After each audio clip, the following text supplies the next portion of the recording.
Baik, tes. Oke, baik. Selamat siang pemirsa di mana saja berada. Kami hari ini melakukan konferensi pers di kantor LBH Papua. Mungkin hari ini tanggal 5 bulan hari Jumat bulan September tahun 2025. Kami konferensi pers berkaitan dengan tema yang kita angkat bahwa mengungkap fakta terkait tuduhan juga intimidasi yang dilakukan oleh oknum terhadap klien kami. Jadi di sini kami sudah lakukan beberapa upaya sejak klien berikan kuasa pada tanggal 18 Agustus tahun 2025. Itu kami sudah lakukan upaya. Di tanggal 27 kita sudah melakukan masukkan surat pengaduan untuk ke Komnas HAM dengan harapan supaya klien kami mendapatkan hak-hak yang kemudian di sini dia mengalami teror tapi juga intimidasi. Mungkin itu awal pembukaan yang kami sudah sampaikan. Selanjutnya kami akan mendengarkan dari korban juga klien kami sudah bersama ini kepada saudara kami silakan. Oke. Pertama-tama saya berterima kasih kepada kawan-kawan LBH Papua yang sudah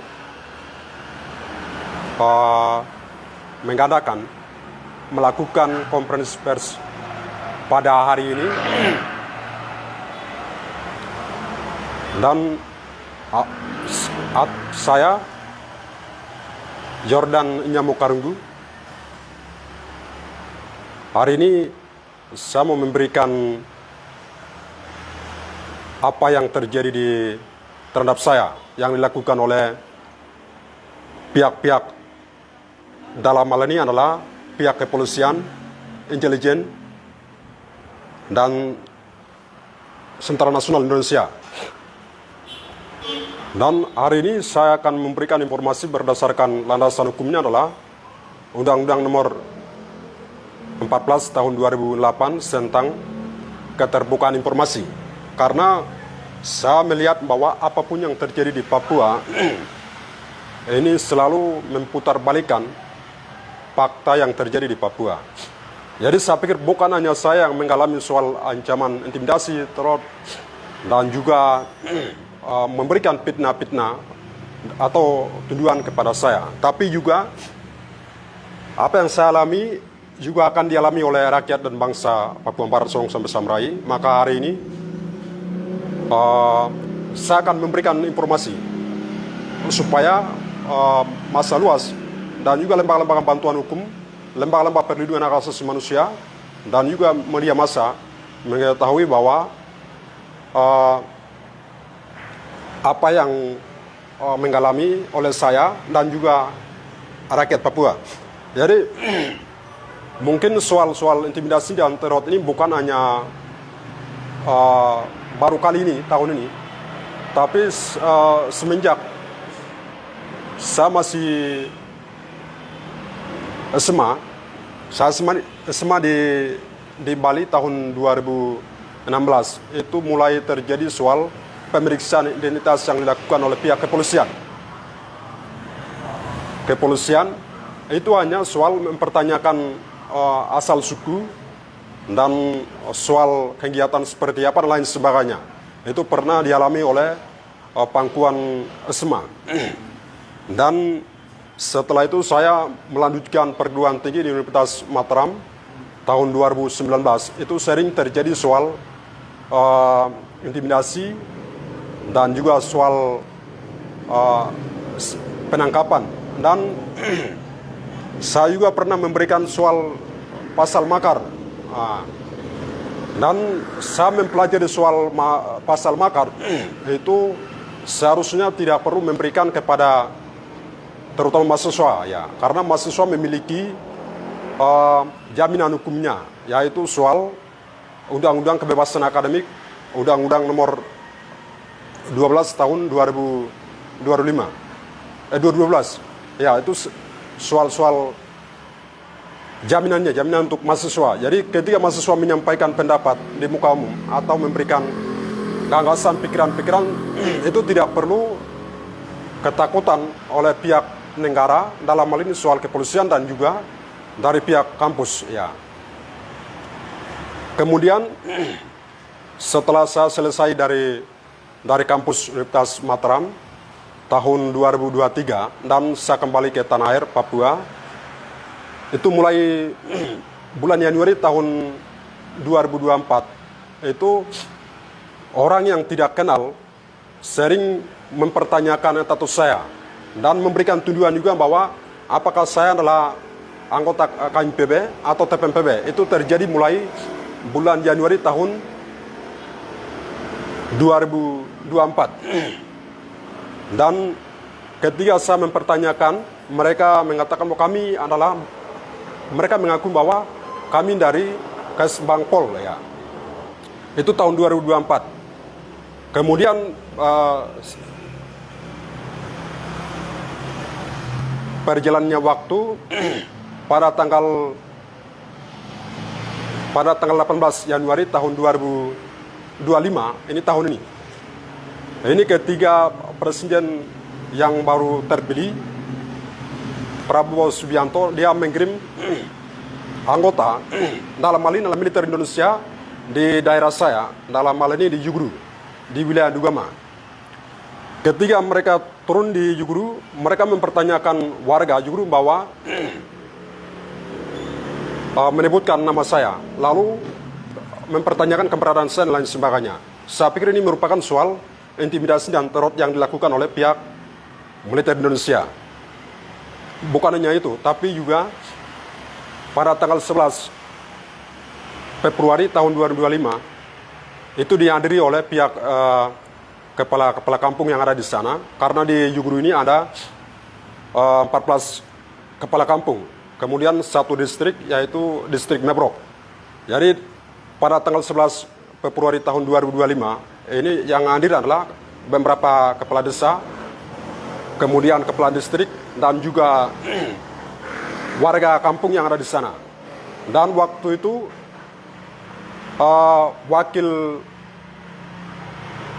kami menyebutnya adalah wakil komando pertahanan gabungan pertahanan wilayah 3. Dia mempertanyakan kepada warga yang hadir bahwa saya menyebutkan nama saya, bahwa tempat tinggal dan lain sebagainya. Ini saya belum mengetahui tujuan daripada pihak militer mempertanyakan kepada saya, karena saya mengkoreksi diri bahwa selama ini saya tidak pernah melakukan soal tindakan-tindakan yang melanggar hukum. Bukan hanya sampai itu, tapi sebelum itu kami pernah mendirikan sekolah rakyat yang bernama Sekolah Rakyat ini di Jugru, Duga, Papua. Itu terjadi tahun 2024. Dan setelah itu saya balik ke Wamena.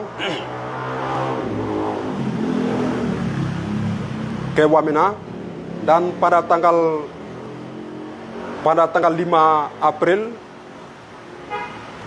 tahun 2025 ada telepon masuk di HP saya, dan orang ini saya tidak kenal. Lalu mereka menawarkan saya untuk pertemuan, dan iming-imingnya adalah untuk memberikan buku bacaan untuk sekolah rakyat. Akan tetapi saya masih ragu karena ada ingatan masa lalu semacam intimidasi yang dilakukan oleh pihak-pihak kepolisian, tapi mereka sering mengaku bahwa mereka adalah guru, mereka adalah dosen saya untuk ajak ketemuan. Itu terjadi soal saya masih sekolah dan juga mahasiswa. Sehingga waktu itu saya tidak percaya bahwa ini adalah memang dari pihak Pemda, karena dia mengklaim diri bahwa dia adalah pihak Pemda Jawijaya atau Wamena yang mau menawarkan atau memberikan sumbangan buku kepada sekolah rakyat. Dan saya mencari tahu informasi, ternyata orang ini adalah Intelkam Polres Yawiaya atas nama Sipta. Ya.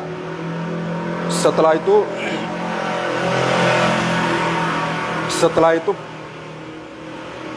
bukan hanya sampai itu, tapi ada intimidasi melalui lewat telepon dan juga secara langsung.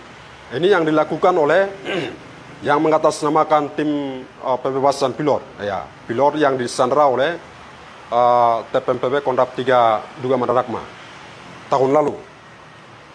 Jadi mereka melakukan diskusi di Wamena, tim dari pusat dan juga dari daerah, yaitu salah satunya adalah Bapak Edison Gujangge. Ya. Kenapa saya harus menyebutkan nama? Karena ada buktinya, bukti yang saya pegang. Nah, jadi dalam diskusi atau pembahasan ini mereka berbicara, yang berbicara adalah Badan Intelijen Negara atas nama Andi Asri. Dia menuduh atau memberikan fitnah kepada saya bahwa saya menulis atas nama Tuhan Jubir Sebisambom.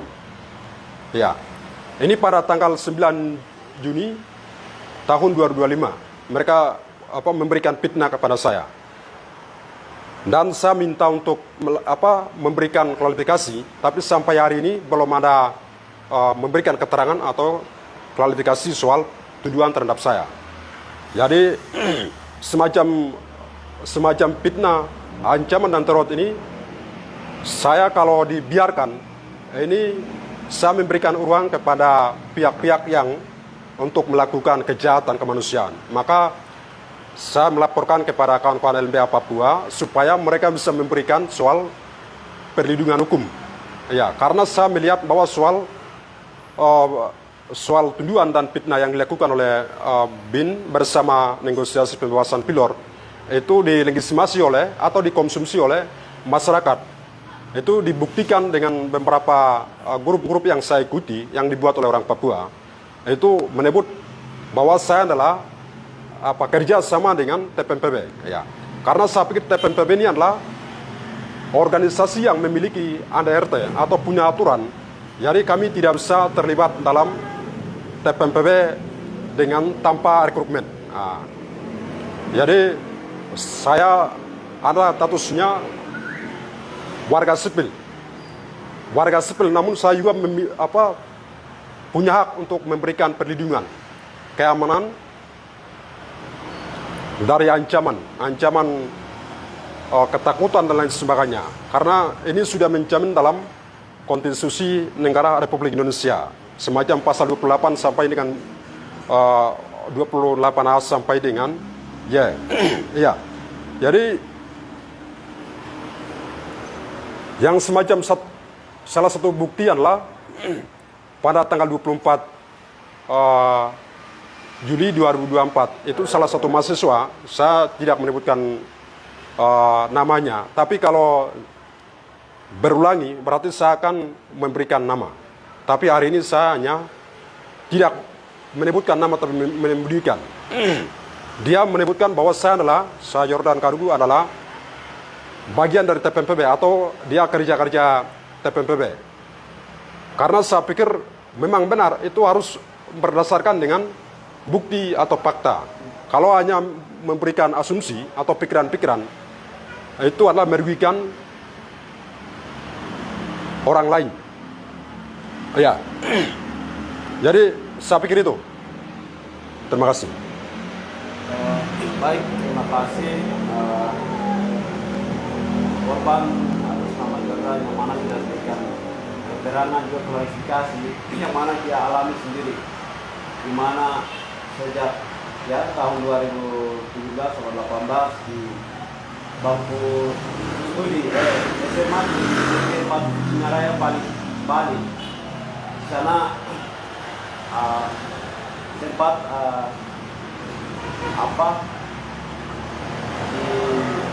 diamankan oleh pihak kepolisian, kemudian memberikan datang dengan perwakilan Pemda ya. jadi diberikan identitas dan sebagainya. Jadi ancaman ini sudah berlangsung dari tahun 2017 sampai dengan 2018, tapi juga 2019 sejak di studi kuliah di Universitas Mataram di Provinsi Nusa Tenggara Barat, juga Polda Papua dan Polres Mataram selalu pantau intimidasi dan korban. Itu tidak hanya di dalam kampus, tapi juga di luar kampus sudah alami tindakan serupa. Jadi yang mana sudah korban langsung menjelaskan, juga menerangkan keterangan yang dia alami. Jadi pemirsa di sini kasus tidak hanya di situ, tidak hanya berhenti dari situ, tapi juga masih berlanjut di tahun 2023, tapi juga 2024. Kemudian korban ini mau melanjutkan studi untuk dari S1 mau lanjut ke S2, dari pihak universitas juga dibatasi karena sering melakukan aksi-aksi protes, aksi-aksi menyuarakan tentang isu-isu kemanusiaan. Jadi dinilai itu aksi kriminal, jadi tidak diizinkan. Akhirnya hak atas pendidikan juga dibatasi. Akhirnya tidak lanjut studi, kembali ke Papua. Kemudian peristiwa serupa juga terulang di tanggal 18 Januari 2024 itu. Korban ini sudah ditelepon oleh nomor tidak dikenal. Jadi dalam telepon itu sempat dituduh bahwa ini dia bagian dari anggota TPNPB atau KNPB dan juga ini mendukung Papua Merdeka. Jadi sempat dituduh. Jadi ada itu nomor orang tidak dikenal, kemudian dia mengatasnamakan Pemda Jaya dari Sekda, itu perwakilan Kes Bampol dan sebagainya. Katanya mereka mau kasih donasi buku ya? Iya betul.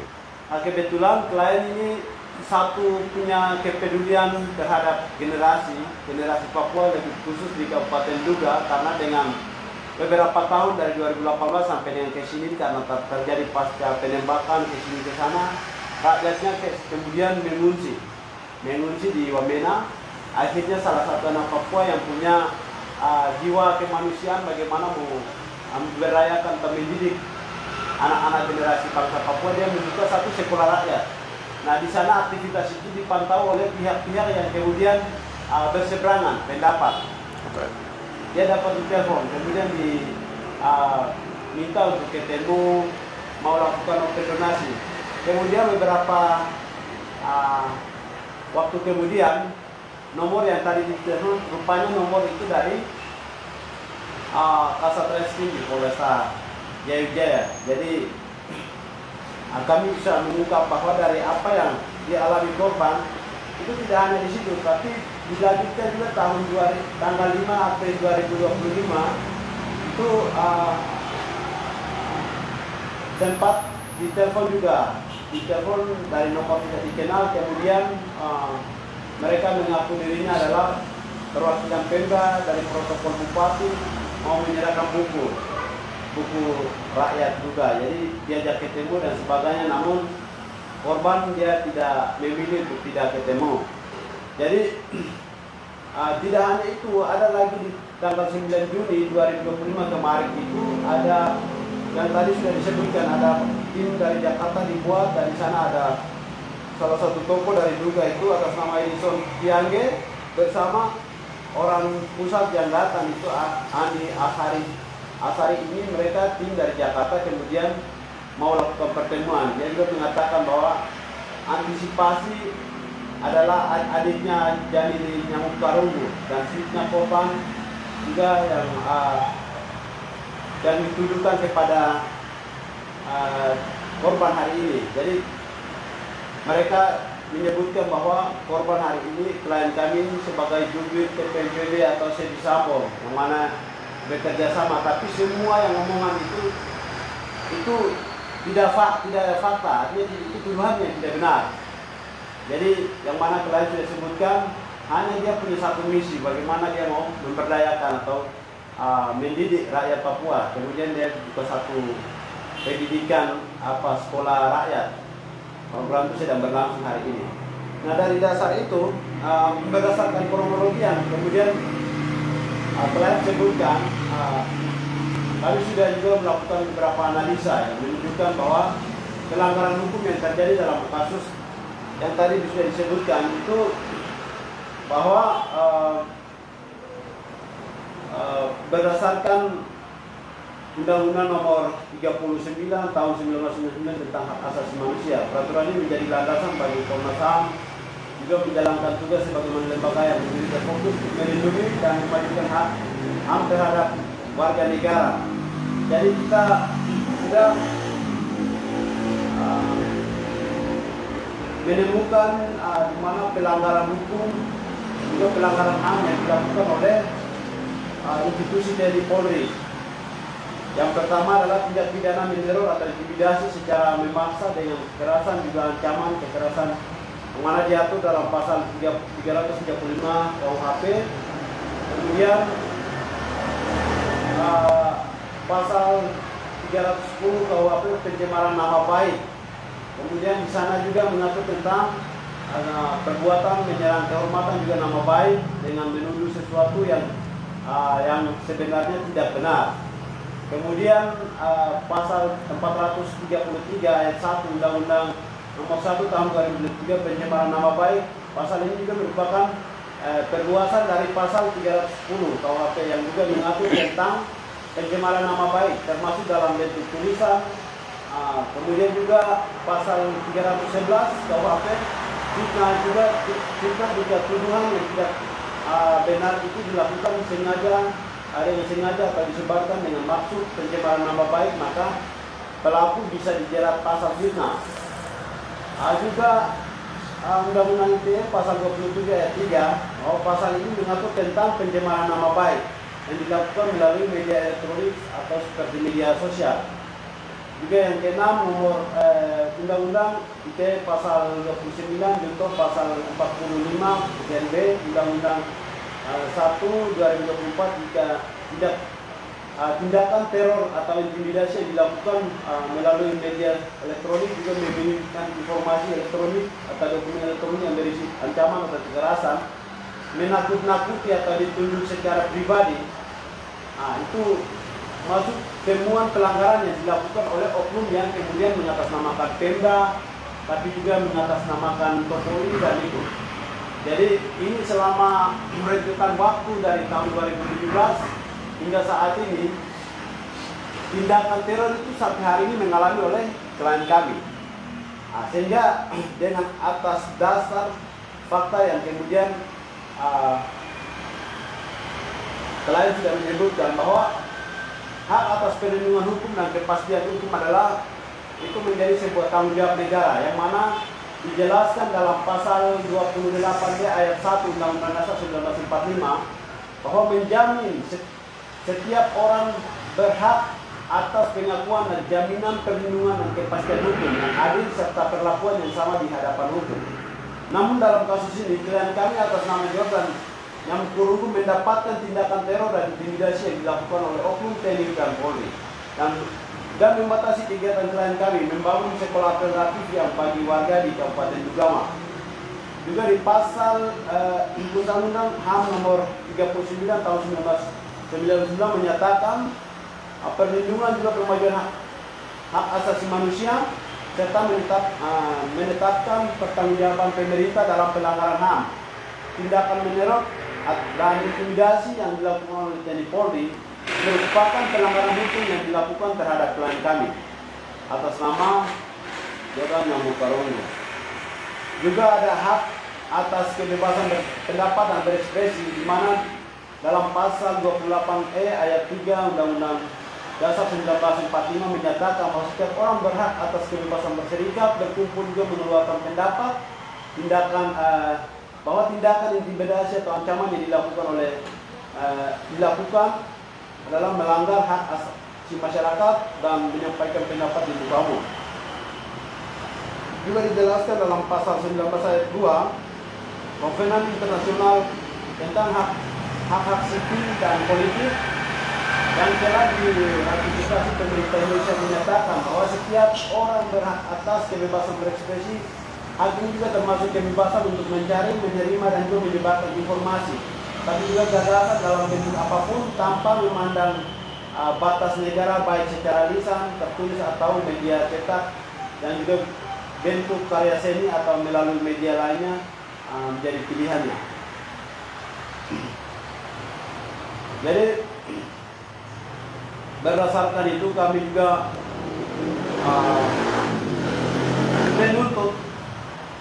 menuntut kepada Komnas HAM, yang mana tanggal 27 Agustus kami sudah mengadukan ke kantor perwakilan Komnas HAM di Papua.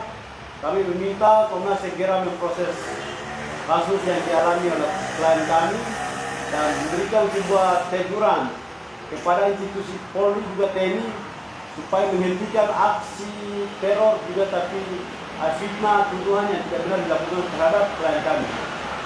Itu tindakan meneror dan intimidasi adalah cara yang pemaksaan dari kekerasan dan ancaman sebagaimana diatur dalam pasal 335 KUHP junto pasal 433 ayat 1 junto Undang-Undang nomor 1 tahun 2003 junto Undang-Undang